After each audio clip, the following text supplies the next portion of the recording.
अस्सलामुअलैकुम। प्रोग्राम खबर और तज्जिया में खुशामदीद। मैं सना नकवी, प्रोग्राम में मेरे साथ मौजूद हैं मुजम्मिल सौगंधी साहब। मुजम्मिल साहब, बहुत शुक्रिया आपका। नाज़रीन, प्रोग्राम का आगाज़ वादिय तीरा 70% आबादी जो वहाँ के रिहायशी थे उनसे खाली करा ली गई है। अब इन रिहायशियों के हवाले से ज़ाहिर है वक्तन फ़वक्तन जो हमें अपडेट्स मिलती रहती हैं, अब इनका क्या होगा, ये वक्मी वादी वापस आ सकेंगे, कब आ सकेंगे, कब ऑपरेशन स्टार्ट होगा, ऑपरेशन कब ख़त्म होगा, इस हवाले से तो बात करते रहेंगे। लेकिन फ़िलहाल बाड़ा में और जमरूद में सियासी इत्तेहाद और जिरगे के हवाले से कुछ खबरें और जलसे के हवाले से कुछ खबरें आ रही हैं। मुजम्मिल साहब, हकाइक क्या है इस हवाले से? देखिए, दो डिफरेंट फंक्शंस हो रहे हैं। एक तो बाड़ा सियासी इत्तेहाद का कल जिरगा हो रहा है और जमरूद में सुहेल अफरीदी साहब ने अपना जलसा रखा है, जिसको वो जिरगा कह रहे हैं, जलसा कह रहे हैं। पहली बात ये समझें कि जो तीरा का 24 रुकनी जिरगा है मशीरान पर कौमी मशीरान का, हमें समझना पड़ेगा कि ये 24 रुकनी जिरगा कैसे बना, इसकी कॉम्पोजिशन क्या है। राइट। देखें, तीरा में अफरीदी के 6 ट्राइब्स, अब टोटल अफरीदी के 8 सब ट्राइब्स हैं, लेकिन अफरीदी लोगों के 6 सब ट्राइब्स जो हैं वो तीरा में रहते हैं। उन 6 सब ट्राइब्स ने अपने अपने जिरगे किए और अपने 4-4 लोग नॉमिनेट किए। इस तरह 6 सब ट्राइब्स से 4-4 लोग आए और ये 24 रुकनी जिरगा बन गया। और उन 6 सब ट्राइब्स ने कहा कि हमारे बारे में फैसला करने का अख्तियार इन 4-4 लोगों को है। टोटल 24 लोग बन गए। टोटल ये जिरगा 26 लोगों का है, जिसमें 2 लोग, एक JUIF का है, एक JUIS समूलक का है, लेकिन 24 जो लोग हैं वो अफरीदी सब ट्राइब से हैं। ये जो 24 रुकनी जिरगा है, जिसके 2 ऑनररी मेंबर हैं, इसका कल जो है बाजोड़ में एक जिरगा हो रहा है। और किस वजह से हो रहा है ये जिरगा? जो तीरा की करंट सिचुएशन है उसके ऊपर जिरगा हो रहा है। ये वो जिरगा है जिसने इनखला का मुआहदा किया था डिस्ट्रिक्ट एडमिनिस्ट्रेशन के साथ। यही वो जिरगा है जिसने लोगों को कन्विंस किया था कि आप जाएं ऑपरेशन की। यही वो जिरगा है जिसकी इस वक्त PTI की हुकूमत के साथ एक तनाज़ा नजर आ रहा है। वो जिरगा जो कह रहा है कि हमने जो मुआहदा किया था हम उस पर कायम हैं, जो सिक्योरिटी फोर्सेस के साथ मुआहदा नहीं, डिस्ट्रिक्ट एडमिनिस्ट्रेशन खिलाफ वर्जी मुआहदे की सूबाई हुकूमत कर रही है। अब हुआ यह है कि तीरा से जब लोग निकलना शुरू हुए हैं तो वहाँ पर लोगों के निकलने का जो मुआहदा हुआ था उसमें आपको पता है छोटी गाड़ी पे जो बंदा जाना था पिकअप वगैरह पे उसके 22,000 थे, जो मिडिल साइज़ थी उसके 45,000 थे, जिसने ट्रक पे जाना था जिसका सामान ज़्यादा था उसे 84,000 रुपये मिलने थे। ये पैसे तो प्रोविंशियल गवर्नमेंट ने देने थे और इसके लिए नवंबर में 4 अरब रुपए KP में PTI की गवर्नमेंट ने अप्रूव किए, लेकिन नवंबर में अप्रूव करने के बाद उनको दिसंबर तक डिस्पर्स नहीं किया। उनकी डिस्पर्समेंट्स 1.5 महीना लेट की गई, जिसकी वजह से लोगों को मुश्किलात हुई कि बर वक्त उन लोगों को मदद नहीं मिल सकी। फिर एक और मसला वहाँ ये हुआ कि देखिए 90,000 लोग हैं, PTI की गवर्नमेंट ने सिर्फ 2 कैंप लगाए। अब जब आप सिर्फ 2 कैंप लगाएंगे और 90,000 लोगों को आपने कैटर करना है तो एक कैंप के लिए 45,000 लोग होंगे तो लोग जलीलो रुसवाई होंगे। जो कि आपको पता था 90,000 लोग हैं, आप 25 कैंप लगाते, 50 कैंप लगाते, 20 कैंप लगाते ताकि लोगों को प्रॉब्लम्स ना होती हैं। अब ये काम करने थे प्रोविंशियल गवर्नमेंट ने। पहली बात आप समझे, ये प्रोविंशियल गवर्नमेंट ने सिर्फ 2 कैंप लगाए, लोग उन कैंपों में सारा दिन खड़े रहे, वहाँ से ह्यूमन स्टोरीज निकली, वहाँ से दर्द की स्टोरीज निकली, लोगों को बर वक्त पैसे नहीं मिले, लोग बर वक्त वहाँ से निकल ना सके, ठंड बढ़ गई और ये सारा कुछ हुआ। फिर वहाँ एक और बात है, ये जो जिरगा है ये कह रहा है कि मुआहदा आपका और हमारा है, जो पैसों की डिस्पर्समेंट है वो जिरगे के ज़रिए होनी चाहिए, जिरगा उसमें इन्वॉल्व होना चाहिए। PTI ने ये किया क्योंकि इस वक्त अफरीदियों की हुकूमत है, मीना खान अफरीदी हैं, इकबाल अफरीदी हैं, वो हैं, उन्होंने पैसे अपने PTI के MNAs और सेनेटर्स के ज़रिए तकसीम करने शुरू कर दिए, जिसकी वजह से जो सही लोग थे उन तक पैसे नहीं पहुंच सके। करप्शन स्कैंडल देखें ना, सही लोगों तक मदद नहीं पहुंच सकी और पॉलिटिकली मोटिवेटेड मदद जो है वो तकसीम होने लग गई। जबकि जिरगे का ये मौक़िफ़ था कि आप इसमें सियासत को ना लाएं और ये पैसे जो हैं, जो मिशरान का जिरगा है वो आपकी इसमें मदद करता है। अब जो मिश्रान का जिरगा है और वो प्रोविंशियल गवर्नमेंट का आपस में तनाज़ा पैदा हो गया है। वो शफी जान, इनको फौज के टाउट कहते हैं, ये उनको चोर कहते हैं, नामुनासिब है इस तरह की बात करना। ठीक है ना। हालांकि इसी जिरगे के साथ के लिए सितंबर में सुहेल अफरीदी और गंडापुर कट्ठे तीरा गए थे जब वहाँ एक बारूदी हमला हुआ था। उसके बाद भी ये लोग सुहेल अफरीदी साहब को भी मिले। इसी जिरगे के कहने पे 4 अरब रुपए जारी भी किए गए। आज वो एक सहाफ़ी ने सुहेल अफरीदी साहब से 4 अरब का सवाल किया तो वो उस पर लड़ पड़े उसके साथ। लेकिन टेक्निकल बात ये है कि अब सूरत हाल ये है कि कल एक तो बाड़ा में सियासी इत्तेहाद का जिरगा हो रहा है। वो ये 24 रुकनी जिरगा है जो वो अपना उन दिनों ने दोबारा जिरगा बुलाया। मतलब साहब यहाँ पर थोड़ा सा ब्रेक और एक सवाल अगर मैं आपसे करूं कि रिहायशियों को उस इलाके से निकालने से पहले क्या फंड्स टेबल पर होना जरूरी नहीं थे? बिल्कुल जरूरी थे। और फंड्स प्रोवाइड करना फौज की जिम्मेदारी नहीं है। ये जिम्मेदारी नहीं थी। फंड्स प्रोवाइड करना किसकी जिम्मेदारी है? गवर्नमेंट की, प्रोविंशियल गवर्नमेंट की। बिल्कुल। तो अगर प्रोविंशियल गवर्नमेंट बर वक्त फंड्स नहीं प्रोवाइड कर सकी, उसने डिले किया है, उसने कैंप्स नहीं तो लगाए सेकंड ऑप्शन क्या है इसका? तो उसकी वजह से जो लोगों को मुश्किलात हुई हैं, आप उसकी जिम्मेदारी फौज पर तो नहीं डाल सकते।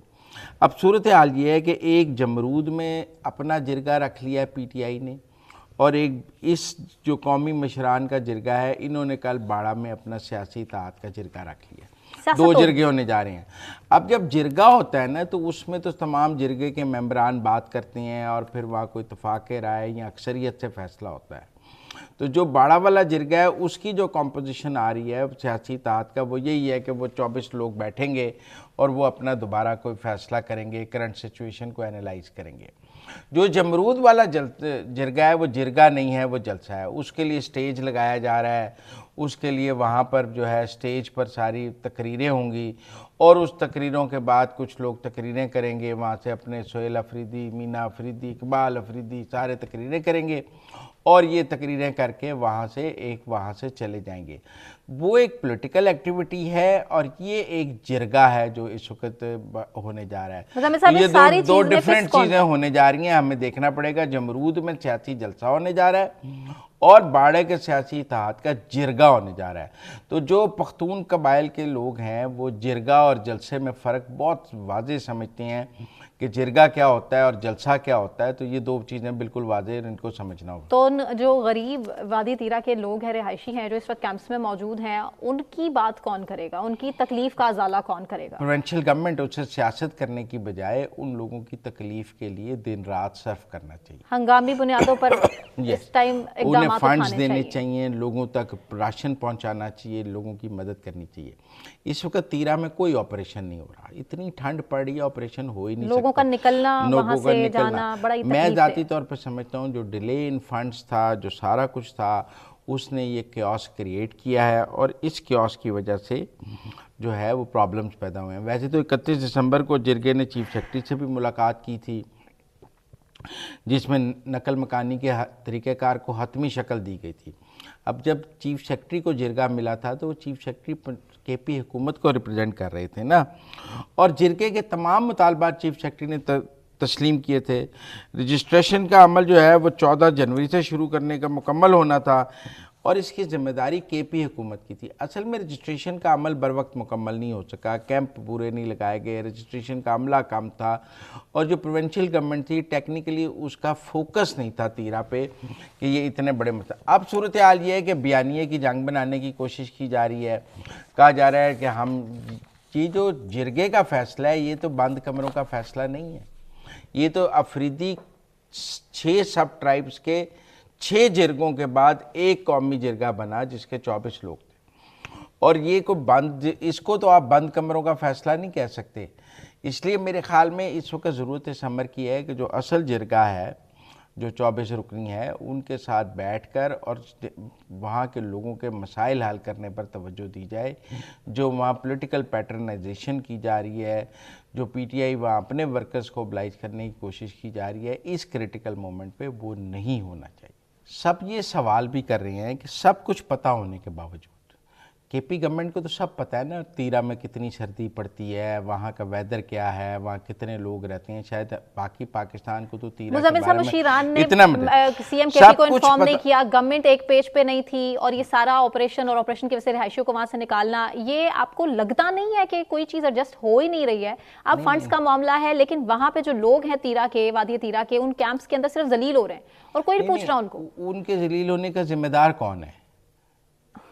उनको वहां से निकालना क्या जरूरी था इस टाइम पे? आप समझिए, सितंबर से जनवरी तक जो सूबाई गवर्नमेंट है उसने ताखीर की है, और उस ताखीर की कीमत आज जो है वो तीरा के लोग अदा कर रहे हैं। देखिए मेरी बात सुने, हमें वो कहते हैं बदला ले रहे हैं नहीं, देखिए मैं आपको बड़ी सिंपल बात बताऊं, अगर फंड्स बर वक्त जारी किए जाते, देखिए हमने अगर लोगों को नकल मकानी के लिए बर वक्त पैसे मिलते, रजिस्ट्रेशन बर वक्त होती, लोगों को फंड्स मिलते, लोग आराम से सर्दी पड़ने से पहले नकल मकानी कर जाते, तो इतने मसाइल ना होते।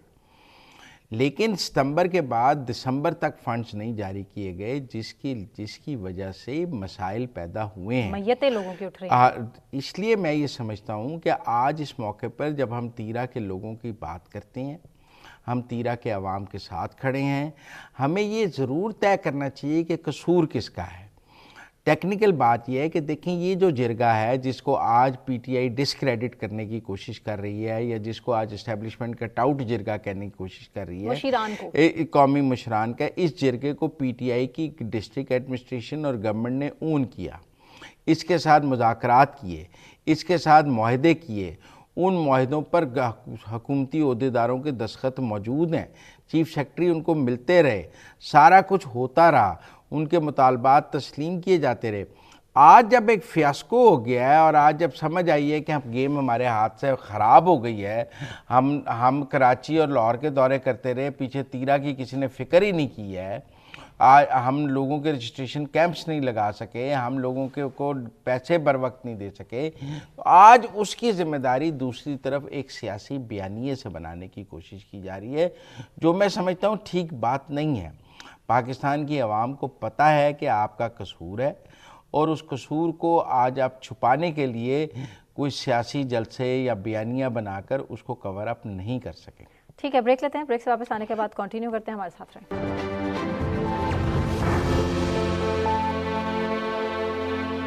वेलकम बैक नाज़रीन। सनतों के लिए खुशखबरी है, वज़ीर-ए-आज़म शहबाज शरीफ ने सनतों के लिए बिजली के टैरिफ में 4 रुपये 4 पैसे कमी का ऐलान कर दिया है। क्या कहा उन्होंने, सबसे पहले सुनिए। मेहनत की है मिनिस्टर ऑफ पावर ने, और आसिमा ने, फाइनेंस मिनिस्टर ने, सेक्रेटरी पावर ने, हमारे जो टास्क फोर्स के वो जनरल साहब तशरीफ नहीं लाए उन्होंने, और फील्ड मार्शल की पूरी हमें मामनत थी। आज मैं जो इंडस्ट्री के लिए जो टैरिफ है उसमें 4 रुपये 4 पैसे कमी का और ऐलान कर रहा हूँ। साथ साथ उन्होंने कहा है कि मेरा बस चले तो मैं मजीद कम करके 10 रुपये कर दूं, लेकिन मेरे हाथ बंधे हुए हैं, इससे ज़्यादा मैक्सिमम और कोई रिलीफ नहीं दे सकता। तो इसके साथ ना उन्होंने एक्सपोर्टर्स के लिए टैक्स में भी 7.5% से कम करके 4.5% किया है। अब इसकी ज़रूरत क्यों थी फौरी तौर पर? आप समझें, इंडिया और EU के दरमियान एक फ्री ट्रेड एग्रीमेंट हुआ है, यूरोपियन यूनियन के दरमियान। पाकिस्तान के पास भी यूरोपियन यूनियन से GSP प्लस का स्टेटस है, लेकिन हमारे यहाँ चूँकि बिजली महंगी है, हमारे यहाँ टैक्स ज़्यादा हैं, तो हमारी वो जो कंपेटिटिवनेस थी टेक्सटाइल सेक्टर की, वो इंडिया के फ्री ट्रेड एग्रीमेंट से कम हो रही थी जी। और एक ख़तरा था कि हमारी जो टेक्सटाइल और दूसरी एक्सपोर्ट्स हैं वो इंडिया और EU के फ्री ट्रेड एग्रीमेंट से वो मुतासर होंगी। अच्छा, उस इम्पैक्ट को रोकने के लिए और उसको एक्सपोर्ट्स को बचाने के लिए फेडरल गवर्नमेंट ने ये बिजली की कीमत में 4 रुपये 4 पैसे की कमी की है पर यूनिट, इससे ताकि उनकी कॉस्ट ऑफ प्रोडक्शन कम आएगी। और टैक्स में भी कोई 3% की कमी की है, 7.5% से कम करके 4.5% पे किया है। अब ये जो एक्सपोर्टर्स को 2 कुशन मिले हैं, एक तो बिजली की कीमत कम करने का कुशन मिला है और एक टैक्स से कम मिला है। ये दोनों कुशन उनको इस काबिल करेंगे कि वो जो इंडिया और EU का फ्री ट्रेड एग्रीमेंट है वो उसको EU की मार्केट में कम्पीट कर सकें, ठीक है ना, और जो रेट्स हैं, जो कंपेटिटिवनेस है पाकिस्तानी प्रोडक्ट्स की, उसको बरकरार रख सकें। तो मेरे ख्याल में ये बड़ा ही इस वक्त ज़रूरी था। चंद दिन पहले ही इंडिया ने ये एग्रीमेंट साइन किया है, बहुत शोर था कि इससे पाकिस्तान को बहुत नुकसान होगा। और मेरे ख्याल में प्राइम मिनिस्टर ने बड़ा बर वक्त ये ऐलान किया 1 फरवरी से अब ये कम हो जाएंगी कीमतें। उनका एग्रीमेंट भी कोई 1 फरवरी से ही ऑपरेटिव में आने की बात हो रही थी। तो मेरे ख्याल में पाकिस्तान की जो एक्सपोर्ट्स हैं टुवर्ड्स EU, उनको अब इसका इम्पैक्ट तो आपको पता है ओवरऑल अमेरिका में भी होगा, इसका इम्पैक्ट पूरी दुनिया में आएगा, क्योंकि हमने सिर्फ EU के लिए तो काम नहीं किए हैं। अमेरिका में टैरिफ्स का अभी तक सामना है, वहाँ पाकिस्तान के लिए ज़्यादा एज हासिल है। इससे मेरे ख्याल में अमेरिका में हमारी जो कम्पेटिटिवनेस है वो और बढ़ेगी और EU में भी हम compete करने लगेंगे। तो मेरा मतलब था कि ये जो हंगामी तौर पे 4 रुपये 4 पैसे कम किए गए हैं और टैक्स कम किया गया है, नामवर एक्सपोर्टर्स को ब्लू पासपोर्ट देने का ऐलान भी किया गया है। अच्छा, मैं कोई इस किस्म की इमारत के हक में नहीं हूँ। क्यों?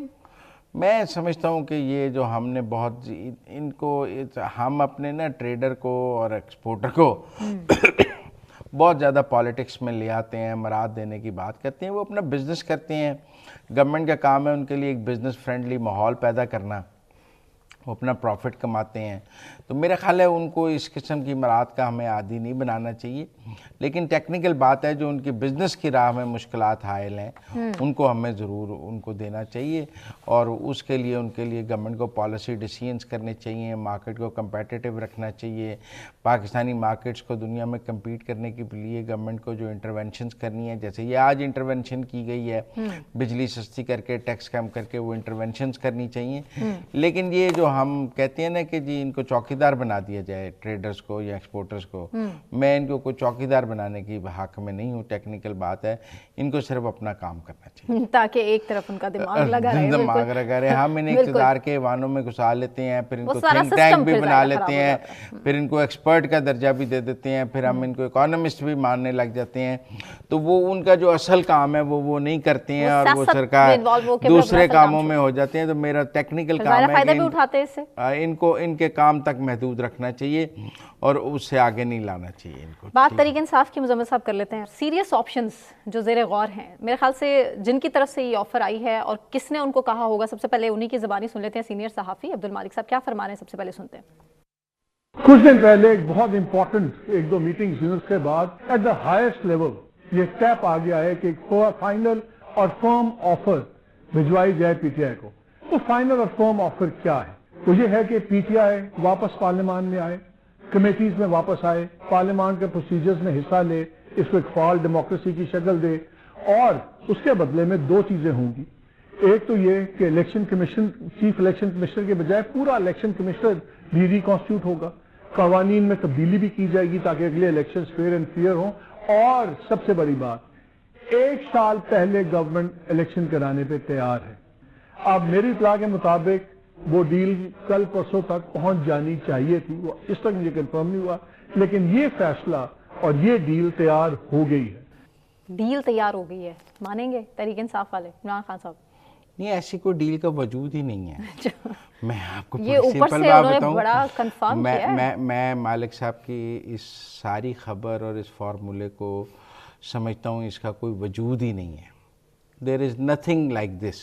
अच्छा, इक़्तिदार के ऐवानों में कुछ डिस्कस भी नहीं है। मैं आपको बताऊं, मुझे ये एक बेसलेस बात लगती है। अब आप मेरी बात समझें। वो कहते हैं पीटीआई को ऑफर दी जा रही है। उन्होंने कहा ना, आप ये बताएं कि कायमा कमेटियों में वापस आने का फैसला पीटीआई खुद कर सकती है बानी की मर्जी के बगैर? और बानी को क्या इंटरेस्ट है कि ये कायमा कमेटियों में आए, इन्हें गाड़ियां मिलें, मराद मिलें, उसको इन बात इसमें बानी पीटीआई के लिए क्या है? इलेक्शन के गवर्नमेंट मान गई 1 साल से पहले होंगे, वो उनकी सजाएं माफ कर रही हैं, उनको जेल से निकाला जा रहा है। होगी ना, नहीं, आप समझिए वो सेल्फ सेंटर्ड। इस सारी डील में पीटीआई के लिए तो शायद कुछ हो सकता है, इमरान खान के लिए कुछ नहीं है, तो लिहाजा ये डील हो ही नहीं सकती। बड़े क्रेडिबल सहाफ़ी हैं आप कह रहे हैं। मेरी बात समझे, इमरान खान ऐसी कोई डील क्यों एक्सेप्ट करेंगे जिसमें उनके लिए कुछ नहीं है? 4 साल बाद भी इलेक्शन हो, उसमें इमरान खान ना हो तो उसका क्या फ़ायदा? 5 साल बाद इलेक्शन हो, उसमें इमरान खान ना हो तो उनको क्या फ़ायदा? वो बैरिस्टर गौहर ने तो क्लियर किया है ना कि नहीं, आप के लिए जो टीम तश्कील दी है उनको कहा है क्या करें इमरान खान के अलावा। नहीं, देखिए मेरा ये ख्याल है कि ये जो डील, जो फार्मूला मालिक साहब ने बयान किया है, एक तो उन्होंने कहा ये पीटीआई को ऑफर दी जा रही है। हाँ। पहली बात आप ये समझें, पीटीआई के साथ कोई डील नहीं हो सकती, उनके साथ डे टू डे मैनेजमेंट हो सकती है, पैकेज नहीं, क्योंकि वो एज अ पार्टी एग्जिस्ट नहीं करती। फैसला तो अडियाले का चलता है, या अलीमा खान का चलता है, अडियाला। या सोशल मीडिया का चलता है। ये बैरिस्टर गौहर फैसला कर सकते हैं कि हम पार्लियामानी कमेटियों में वापस जा रहे हैं। No. आपका ख्याल है सलमान अकरम राजा ये फैसला No. कर सकते हैं, या असद कैसर कर सकते हैं? तो ये जब इनके पास फैसला करने का अख्तियार ही नहीं, तो इनसे कोई बात क्यों की जाएगी? इनसे तो डे टू डे मैनेजमेंट की जा सकती है कि आज के इजलास में यूं कर लें, कल के में यूं कर लें, इससे ज़्यादा इनका अख्तियार ही नहीं है। फिर उन्होंने कहा कि हुकूमत जो है ना 1 साल पहले इलेक्शन कराने को तैयार है। हाँ जी। क्यों कराएगी हुकूमत 1 साल पहले इलेक्शन? तो जो आप बारहा कहते हैं अपने प्रोग्राम में। आप मेरी बात समझे ना, हुकूमत ने तो क्यों आर्मी चाहेगी? चीफ का टर्नओवर 5 साल कर दिया, एयर चीफ का टर्नओवर 5 साल कर दिया, नेवल चीफ का टर्नओवर 5 साल कर दिया, सीडीएफ का टर्नओवर 5 साल कर दिया, अपना 4 साल कर लेगी। ये आप बारहा जब analysis करते हैं आप यही। 5 साल की लॉजिक समझें कि गवर्नमेंट ने तो सर्विसेज चीफ्स की मुद्दत 5 साल कर दी 3 साल से, तो वो अपनी कम कर लेगी। क्यों? क्योंकि वो अपनी गर्दन काट के गवर्नमेंट में रख देगी। लिहाजा आप मेरी बात समझे, ये कैसे मुमकिन हो सकता है कि गवर्नमेंट की अच्छा जी हम पहले घर चले जाएंगे? कौन पहले घर जाना चाहता है? जो लाए हैं वो फैसला नहीं करेंगे, है? जो लाए हैं वो फैसला नहीं करेंगे। नहीं, पर वो इनको निकालेंगे क्यों? आज आपको लग रहा है कि वो इनको निकालना चाहते हैं? क्यों अफवाहें कोई अफवाहें नहीं। गर्दिश कर रही देखिए हैं। ये आपके, वो कहते हैं दिल के अरमा आंसुओं में बह गए। किस किस के? सबके। मुझे नहीं लगता। देखें यहाँ टेक्निकल बात यह है कि सारी रात सोहेल अफरीदी बैठा रहा, उन मुलाकात नहीं हुई। हाँ। सुप्रीम कोर्ट में 150 बंदा नहीं है। रियासत और हुकूमत बहुत रिलैक्स है। पीटीआई की मुज़ाहमती सियासत आहिस्ता आहिस्ता दम तोड़ रही है। कल रात सब लगे हुए थे, पहुँचे अडियाला, पहुँचे, 150 बंदा नहीं इकट्ठा हुआ, सारे एमएनएस पहुँचे, सब पहुँचे। वो असद कैसे सब अपने गांव में ना वॉलीबॉल खेल रहे थे। अली मोहम्मद खान कहते हैं अडियाला में सिर्फ टिकटॉक बनता है। टेक्निकल बात यह है कि सारी कॉल के बावजूद सोहेल अफरीदी को वो अपना पोस्टर बॉय समझते हैं ना इस वक्त। 200 बंदा वो भी अडियाला नहीं इकट्ठा कर सका। तो मुलाकात होने नहीं देते। अच्छा नहीं, बंदे तो बाहर इकट्ठे हो सकते हैं ना, उसके साथ 10,000 बंदा तो बैठ जाए ना। जलसे में तो आते हैं। अच्छा नहीं, अब टेक्निकल बात यह कि आज सुबह से सुप्रीम कोर्ट के बाहर भी 100-150 बंदे से ज़्यादा बंदा नहीं है। हाँ। तो मेरा ज़ाती तौर पे ये ख्याल है कि इस वक्त पीटीआई और हुकूमत के दरमियान कोई मुज़ाकरात या बातचीत का कोई इम्कान या कोई माहौल मौजूद नहीं है। इस वक्त हॉर्न्स लॉक हैं, कोई किसी से बात नहीं कर रहा। बनी गाला शिफ्ट कर रहे हैं इमरान खान साहब? बिल्कुल नहीं, बिल्कुल नहीं, एक लम्हे के लिए नहीं। हॉस्पिटल हाँ, तबीयत बहुत ख़राब हो जाए तो मुझे नहीं पता। अभी कह रहे हैं कि तबीयत ख़राब नहीं है, एक छोटा सा प्रोसीजर था आंख का, वो हो गया है, गवर्नमेंट कॉन्फिडेंट लग रही है। अगर तबीयत ख़राब होती तो शौकत खानम के डॉक्टर्स को एक्सेस दे दी जाती। गवर्नमेंट कंफर्टेबल है, वो एक आँख का आई का प्रोसीजर था, उन्होंने कर लिया, उसकी वो कल तातार ने तस्दीक कर दी, 3 दिन उस पर मामला। हालांकि मेरा ख्याल है कि उसी दिन जिस दिन प्रोसीजर हुआ है, पिम्स के तर्जुमान का प्रेस रिलीज आ जाता है कि ये हमने प्रोसीजर किया है, तो 3 दिन इतनी बहस ही ना होती। टेक्निकली पहले दिन ही गवर्नमेंट एक प्रेस कॉन्फ्रेंस कर देती तो जरूरत ही नहीं थी। पिम्स के तर्जुमान का एक प्रेस रिलीज आता है कि हमने आज ये प्रोसीजर किया है, इस डॉक्टर ने किया है, बात खत्म हो गई, and he is very healthy और उनके वाइटल्स ठीक थे। आपने खुद इबाम पैदा किया है। मैं समझता हूँ कि कोई ये अच्छी हिकमत अमली नहीं थी कि आप 3 दिन खामोश रहे और 3 दिन बाद आपने आकर उसको ऑन कर लिया, ऑन कर लिया। तो आप पहले दिन उसका एक सादा सा 4 लाइनों का प्रेस रिलीज जारी करते कि भाई हमने रात को उनका प्रोसीजर किया है। कह रहे ने भी नहीं पता था ना, गवर्नमेंट को भी नहीं पता था क्या साहब को हॉस्पिटल लेके गए। नहीं, जिनको पता था वो ही करा देते। फिर उनकी नालायकी हम मान लेते हैं। लेकिन टेक्निकल बात यह है कि मेरा जाती तौर पे ख्याल है कि आपने खुद ही राई का पहाड़ बनाया, इसकी कोई जरूरत ही नहीं थी। आप टेक्निकली पहले दिन एक छोटा सा प्रेस रिलीज जारी करते कि इतना ना इशू बनता, ना इतना इशू बनता, ना कुछ होता, ना कुछ होता। घर वालों में से किसी एक की वहां पे अटेंडेंस लगवा देते लगता। लेकिन मैं ये कह रहा हूँ कि पीटीआई की मुज़ाहमती सियासत अपना दम तोड़ रही है। लोग अब उनके कहने पे इकट्ठे नहीं होते हैं। अडियाला के बाहर उन्होंने मुतअद्दिद कॉल्स दी हैं जो नाकाम हुई हैं। उन्होंने इसके अलावा भी कॉल्स दी हैं। एक केपी में उनकी हुकूमत है, उस हुकूमत के सर पे वो छोटा मोटा शोल ज़रूर लगा लेते हैं, लेकिन केपी के गुज़र के अटक से बार उनसे 200 बंदा नहीं इकट्ठा होता। तो इसलिए मेरा ज़ाती तौर पे ये ख्याल है कि गवर्नमेंट और इस्टेब्लिशमेंट बहुत कंफर्टेबल हैं, इस वक्त किसी डील की कोई ज़रूरत नहीं। बिल्कुल ठीक है, ब्रेक लेते हैं, ब्रेक से वापस आने के बाद कंटिन्यू करेंगे, हमारे साथ रहें।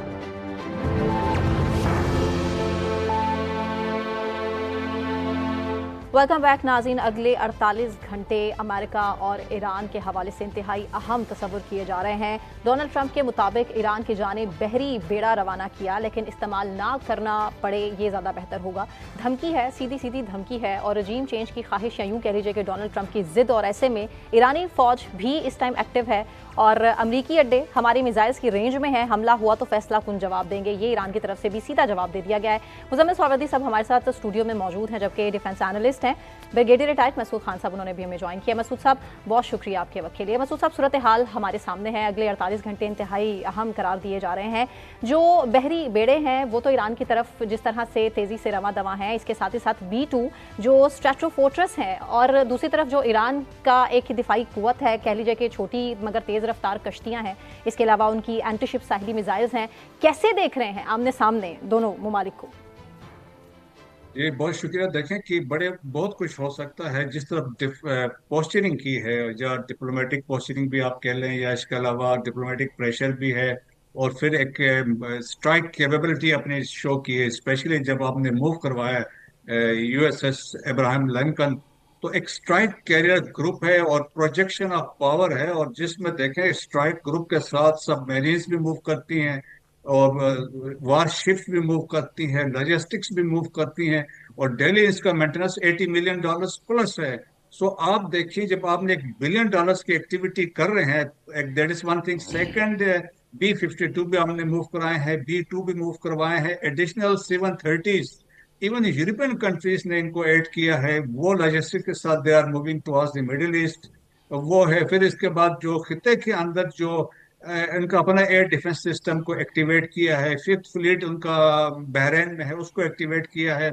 सो एक इम्प्रेशन यही है कि ऑल सेट, एक दे आर रेडी कि गए, वहां जहां से इनको गो का सिग्नल मिलता है तो दो विल स्ट्राइक।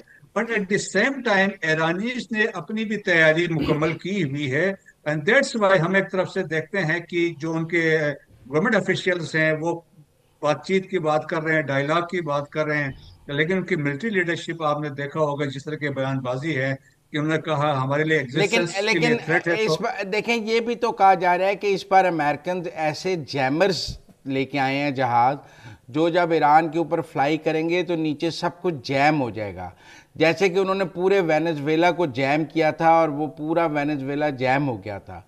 वो कह रहे हैं कि ईरान को स्ट्राइक बैक नहीं करने देंगे वो जैमर्स, वो ड्रोन्स, वो जो मिसाइल्स हैं, Iran would not be able to fire them. आप ये समझते हैं? जी हाँ, बिल्कुल ऐसे ही है। देखें वो सिस्टम इनका इन प्लेस होगा और यकीनन होगा। दैट्स वाई देखें कि ईरान में एक और उन्होंने जो डेवलपमेंट की है कि डिसेंट्रलाइजेशन ऑफ कमांड है, जो इनके डिस्ट्रिक्ट लेवल पे they are known as military districts, वहां पे they can take decision at their own, क्योंकि लाइकली है कि कमांड एंड कंट्रोल पैरालाइज हो जाएगा, तो वह मकामी जो कमांडर्स है वो फैसला कौन कर सकते हैं, लेकिन मिसाइल को आप फिर भी नहीं रोक सकते हैं। ईरान ने तो वाजे किया है कि हम मिसाइल एक तो इसराइल की तरफ जाएंगे, सेकंड अगर कोई गल्फ के अंदर कोई कंट्री असिस्ट करता है तो उधर भी जाएंगे। फिर ऊपर से वो देखे हाइपरसोनिक मिसाइल की बात हो रही है। लास्ट भी आपने 12 दिन की जंग हुई थी, उसमें इसराइल फेल्ड टू प्रिवेंट जो मिसाइल्स यहाँ से निकले थे, बैलिस्टिक मिसाइल्स जो वहां जाके गिरे हैं। सो वो भी खतरा है। सो हाइपरसोनिक है। अभी फतेह 1 फतेह 2 की बात हो रही है, जो ईरान ने अभी हाइपरसोनिक के तौर पे ग्लाइड है, ये जबरदस्त वेपन है, क्योंकि ये डिटेक्ट या इसको इंटरसेप्ट करना बहुत मुश्किल है। सो इनके पास ये भी कैपेबिलिटी है। और सेकंड इंपॉर्टेंट चीज है कि अगर देखें कि वो ड्रोन्स का भी इस्तेमाल होगा, जो मैक्सिमम ड्रोन्स इनके पास है, बहुत जबरदस्त कैपेबिलिटी है। और इसके अलावा जो प्रॉक्सीज है ऑलरेडी एक्टिवेट हो चुके हैं, चाहे हौती से यमन में, हिजबुल्लाह है लेबनान में, और कतीब हिजबुल्लाह है इराक के अंदर। उन्होंने कहा जैसे ही आयतुल्लाह की तरफ से हुक्म मिलता है तो हम एक फिदाई हमले के लिए निकलेंगे। सो इराक को वार्निंग अमेरिका ने दी है कि आप अगर ऐसा होता है तो हम आप पे भी आएंगे। अच्छा, इसके अलावा मोस्ट इम्पॉर्टेंट चीज है, अगर स्टेट ऑफ हॉर्मुज में अगर वहां पे ईरानीज कोई एक्टिविटी करते हैं, डिस्ट्रक्शन होती है वहां पे, सो उसके इम्प्लीकेशन जो इंटरनेशनल इकोनॉमी में, इंटरनेशनल जियो पॉलिटिक्स में बड़े खित्ते के नहीं लिए बहुत से जो हम देख लेकिन रहे हैं ब्रिगेडियर मुसलसल साहब, स्टेट ऑफ होमस के 2 बारे फरवरी में तो को भी ये है होगी ना कि जी मशहूर। वहां से अमेरिका को कोई तेल नहीं जाता है, ज्यादा तेल वहां 70% चाइना को जाता है। अगर स्टेट ऑफ होमस बंद करता है ईरान तो वो चाइनीज रास्ता सारा ब्लॉकेड हो जाएगा, चाइना को ज्यादा इफेक्ट होगा, अमेरिका को इफेक्ट नहीं होगा। तो अमेरिका क्यों केयर करेगा? अगर कुछ दिन स्टेट ऑफ होमस बंद भी रहता है तो उसका नुकसान तो चीन को है, अमेरिका को नहीं। नहीं, नहीं, तो अल्टीमेटली देखें कि ऑयल की प्राइसेस उसमें तेजी से स्पाइक उसमें आएगा, इकोनॉमिक इफेक्ट होंगे, इन्फ्लेशन बढ़ेगा। आपके देखें कि जो शिपिंग हो रही है, जो मिडिल ईस्ट में जहाज आ रहे हैं, उनकी दैट इंश्योरेंस विल बढ़ अफेक्ट फॉर जाएगी, श्योर। ट्रांसपोर्टेशन के चार्जेस बढ़ जाएंगे। तो बहुत सारे मसाइल होंगे, इंटरनेशनली भी होंगे, खाली एक नहीं होगा, उससे डॉलर्स पे इम्पेक्ट पड़ेगा। तो मेरा ख्याल उस वजह से बहुत सारे हैं बाकी आपकी बात बिल्कुल सही है। चाइना है, साउथ कोरिया है, जापान है, जो मेजर जो बेनिफिशरीज हैं, या इंडिया है। लेकिन इसका इम्पैक्ट यकीनन उस पे होगा। लेकिन मेरे ख्याल में ईरान इज नो वेनेजुएला, इनको क्लियर कट पता है। और अब ये लोग ये कहते हैं कि Israel is using America as a its vessel state, yes. और इजराइल ही के कहने पे रजीम चेंज अच्छा, के नहीं, लिए अब सारी एक एफर्ट्स। और बात भी आ रही है कि जी पिछली दफा जो लड़ाई थी उसमें पोटेंशियल टारगेट्स ईरान की न्यूक्लियर साइट्स थी, जॉय तनसीबा। लेकिन इस बार तो न्यूक्लियर साइट्स वो कहते हैं पहले ही तबाह कर दी गई हुई हैं। तो इस बार पोटेंशियल टारगेट तो फिर खामनाई खुद हुए ना, इस बार तो आप हमें प्राइमरी टारगेट तो खामनाई हुए। जी हाँ, देखें इसमें सोहरबी साहब ये साइमल्टेनियस जाएंगे, they will go for targeted assassination of military leadership और जो सिविल लीडरशिप है या रहबर की तरफ, दैट इज वन थिंग। इसके अलावा मिलिट्री और न्यूक्लियर साइट्स पे भी जाएंगे, बैलिस्टिक मिसाइल के लॉन्चिंग साइट्स पे, बैलिस्टिक मिसाइल के प्रोडक्शन साइट्स पे, एयर डिफेंस सिस्टम पे, कमांड एंड कंट्रोल सिस्टम पे, और फिर इकोनॉमिक इम्पैक्ट क्रिएट करने के लिए इकोनॉमिक, उनकी ऑयल रिफाइनरीज को भी हिट कर सकते हैं। दे वांट कि एक सिचुएशन ऐसी हो कि ईरान मुकम्मल तौर पे पैरालाइज हो जाए, ये इनकी ख्वाहिश है। और अल्टीमेट गोल है दैट इज रजीम चेंज हो। और अंदर से जो देखें कि इंटरनली जो एजेंट्स बैठे हुए हैं, वो उनको कहेंगे कि आप एक ऐसा इन्वायरमेंट कंडीशन क्रिएट करें कि लोग पब्लिक सड़कों पे आ जाए, वो टेक ओवर कर ले, और सब्सिक्वेंटली रजीम चेंज हो। और फिर ईरान के अंदर कुछ ऐसी देखें कि मूवमेंट्स भी चल रही, अहवाजी से खुजिस्तान में जो अरब हैं वहां पे एक मूवमेंट है, दो कंट्रोल है बस स्टिल वहां पे है। फिर कुर्दों का एक बहुत स्ट्रांग है कि कुर्दे पहले भी देवर एलेज कि उन्होंने इसराइली को फैसिलिटेट किया है। आजरीज हैं जो अजरबैजान के कुछ लोग जो जहाँ पे हाफ ऑफ द अजरबैजान जो ईरान में है। And then the Iranian Sistan Balochistan में भी, वहां पे भी जो टेररिस्ट है उनको भी फैसिलिटेशन हो सकती है। सो अंदर से भी कोशिश की जाएगी और अच्छा, लेकिन इस साइमल्टेनियसली आपको डील पे आपको आने की पहले भी 48 कोशिश घंटे कर में ली कोई अमेरिका बड़ा ने, ब्रेक मसूद थ्रू साहब। नजर आता है इस लड़ाई को रोकने के लिए, या आपके ख्याल में अब लड़ाई के अलावा कोई ऑप्शन नहीं है? देखें, अभी तो या तो प्रेसिडेंट ट्रम्प के ईगो की बात है, फिर फेस सेविंग भी चाहिए। अब लोग उनसे ये पूछेंगे आपने इतने बिलियंस ऑफ डॉलर स्पेंड करके आपने क्या अचीव किया। हम्म। दैट्स वाई वो बात कर रहा है कि डील करें मेरे साथ, या तो आप दो डील में दो फोकस थे कि एक इन्वेस्टमेंट रोक दें, और सेकंड बैलिस्टिक मिसाइल को रिड्यूस करें उनकी प्रोटेक्शन एंड द रेंज। तो दोनों वो एक्सेप्टेबल कभी किसी सूरत में ईरान के लिए नहीं होंगे। और तो मेरा ख्याल में इसके लिए बड़ा मसला है। या तो ये देखिए बहुत सारा प्रेशर आता है, जिस तरह पाकिस्तान ने बात की है, आज तुर्किया ने बात की है, प्रेसिडेंट रजब ने कॉल किया है, अमीर कतर ने बात की, सऊदीज ने बात की है, पाकिस्तान के प्राइम मिनिस्टर ने बात की है। तो उसमें ये हो सकता है कि फेस सेविंग के लिए कोई ऐसा दरमियान का रास्ता निकले कि मैंने ईरानी, हो सकता है कह दे कि मैंने ईरानी पब्लिक के खातिर मैं विड्रॉ कर गया हूँ, या इस तरह कुछ है। और लेकिन international likely stock market chances की नहीं। सूरत हाल पहले ही हमारे सामने है, गोल्ड प्राइस हाइक की जी सूरत हाल पहले ही हमारे सामने, हो सकता है प्रेशर डेवलप हो जाए ट्रम्प पे। लेकिन जी बिल्कुल ऐसा ही। लेकिन ब्रिगेडियर साहब, आपको लगता है कि रज़ा शाह पहलवी या इस लड़ाई की आड़ में ईरान के अंदर से कोई नई लीडरशिप उभर कर चीज़ें टेक ओवर कर सकती है, या खामनाई की ग्रिप इतनी स्ट्रांग है कि ये लड़ाई भी वो सस्टेन कर जाएंगे? बिल्कुल देखें कि आयतुल्लाह की इसलिए भी है कि आपने देखा अब रिसेंट डिस्टर्बेंसेस के बाद जो प्रो गवर्नमेंट प्रो आयतुल्लाह जो वहां पे प्रोटेस्ट हुए हैं, तो मिलियंस लोगों ने इसमें हिस्सा लिया। फिर इस तरह के जब हालात और वाकयात होते हैं तो हमने देखा है कि जो भी लोग होते हैं दे रैली अराउंड देयर फ्लैग, अपने झंडे के नीचे अपने लीडर के इर्द गिर्द जमा हो जाते हैं। फिर इंडिया ईरान की अपनी एक हिस्ट्री है, सिविलाइजेशन है, एक प्राउड अपना आपको वो प्राइड लेते हैं अपनी कौमियत पे।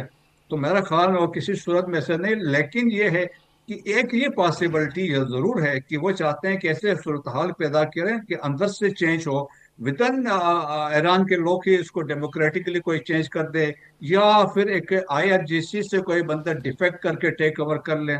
लेकिन आईआरजीसी से जो भी होंगे तो वो बहुत हार्ड लाइनर्स होंगे। अभी तो आईआरजीसी को भी उन्होंने टेररिस्ट डिक्लेयर कर दिया है, तो उसके भी बड़े इंप्लीकेशंस हैं। ठीक, बहुत शुक्रिया मसूद साहब, बहुत शुक्रिया मुजम्मिल साहब, आपका भी बहुत शुक्रिया। नाज़रीन, इसी के साथ मुझे सना नकवी को इजाज़त दीजिए। अपना ख्याल रखिए, अल्लाह हाफ़िज़।